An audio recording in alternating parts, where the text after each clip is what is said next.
Welcome to CT Expert Insights. When your business needs people it can trust, you can count on us. We dedicate ourselves to getting to know your needs and finding solutions to meet them. You'll have a team of experts backing you up. Hi, I'm Greg Corombos. Our guest this week on Expert Insights is Tim Jensen, Manager of Customer Service at CT Corporation. Today, we're going to be discussing business formation. We've witnessed a lot of upheaval for businesses in the past year, but this is actually a pretty good time to start a new business, and there are a lot of good opportunities out there.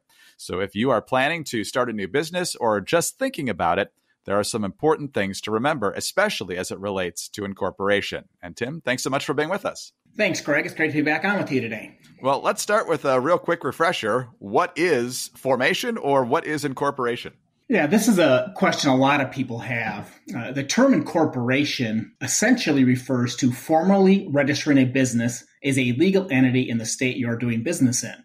This is typically done with the Secretary of State and grants the business legal authority to transact business in the state. So why should a business owner incorporate? What are the benefits from doing that? Yeah, well, there are a lot of benefits to incorporating a business. The biggest reason why many business owners decide to incorporate is to legally separate the assets and liabilities of the business from the owners by creating a separate entity. This is often referred to as limited liability protection, and this protects the personal assets of the owners from any liabilities of the business.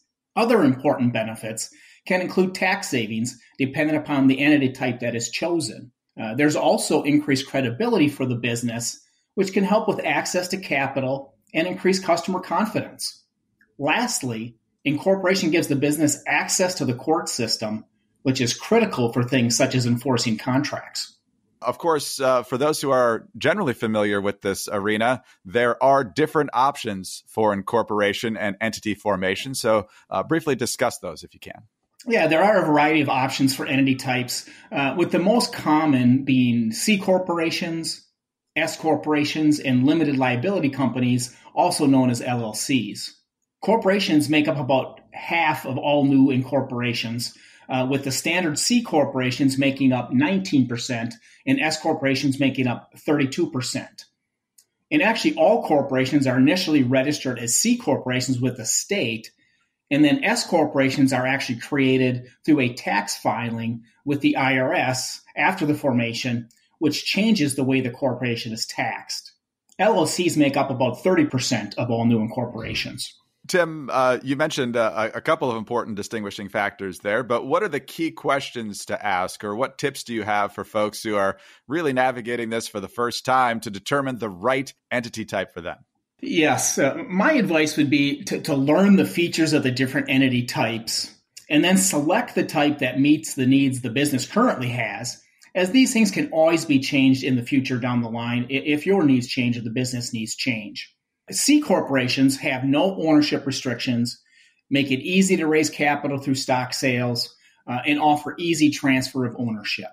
But they do have the possibility of double taxation, where you're taxed at both the entity level and an individual level on any company profits. And they also face ongoing formalities such as annual meetings and ongoing state fees. S corporations have similar benefits to C corporations and also have the pass-through taxation with the IRS to help avoid that double taxation. But there are also some ownership restrictions on S corporations. For example, shareholders need to be U.S. citizens, and there can be no more than 100 shareholders total in an S corporation. And they also face similar ongoing formalities as C corporations do. And for LLCs, they offer flexible ownership and management options. They have fewer of the ongoing formalities than the corporations do, but ownership can be harder to transfer, and it's also a newer entity type, so there's less case law out there regarding LLCs right now. Okay, Tim, let's say I'm an existing, probably new business owner, maybe an aspiring business owner. I now understand the importance of incorporation and have figured out the best entity for my business. How do I actually go about setting this all up? Yeah, this is a great question. And oftentimes this decision is influenced by both time and money. Essentially, how can a business owner get it done right while spending the least amount of time and money on this? And the good news is there are several options available to choose from right now. Oftentimes, the one that makes the most sense is to have the business owner first get educated on the process itself, the different entity types that we just talked about, and figure out what works best for them. And then seek the advice from a professional, such as an accountant or an attorney, if needed, for any of those legal or tax questions that you want to make sure that you get answered before you take this step. And then use an incorporation service to handle the actual state filing to save time and money and ensure that it gets done right. Now, some may think, and it would seem obvious, but it's not, that the process ends once you've incorporated. You've got your legal protection in place. Okay, great. I've got this all done. But there are some important follow-up steps to be aware of. So what are those? Yeah, this is an area I often see new business owners struggle with. They kind of get that, hey, I'm formed, I'm ready to go now, and don't often always know what needs to be done. In order to maintain the benefits of incorporating, such as the limited liability protection we talked about, it's important to keep up with any of the ongoing formalities that are required for your business. Things such as holding and properly documenting the initial annual meetings, filing annual reports with the state, and maintaining a registered agent as well are all important things to keep the business in good standing with the state so you can take advantage of those benefits. Anything else we should keep in mind, Tim? Yeah, incorporation happens at the state level, as I mentioned, but many businesses also need to have licenses and permits at the county or city level. So if you think about a restaurant or a bar, they may need a liquor license, maybe they need a food service license, those kinds of things.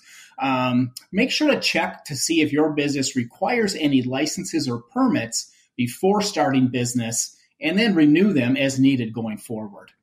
Very important compliance issues that business owners, when they're just starting up, they got so many things on their mind. This might not be first and foremost, but it really is one of the most important things, if not the most important thing. So what are some good resources to help guide existing and prospective business owners in these areas? And what kind of help do people get with experts like you and your colleagues at CT Corporation? Yeah, the point you made about business owners not always knowing what to do, right? They oftentimes just, don't know all these things yet because they're focused on running their business and getting that off the ground. And that's where they're experts in. So, Greg, I would say to go to someone who has experience with incorporation, someone you can count on to get your questions answered and get it done right. Our team of experienced customer specialists works with business owners every day and are always willing to answer any questions or point you in the right direction for additional resources, regardless if you're a customer or not. Fantastic advice. Excellent information. Thanks so much, Tim, for being here. We appreciate it. Thanks, Greg, for having me again. Absolutely. Tim Jensen is Manager of Customer Service at CT Corporation.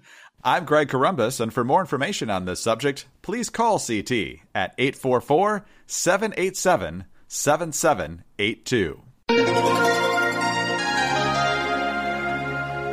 With 125 years of experience, CT is here to help you at every stage of the business life cycle.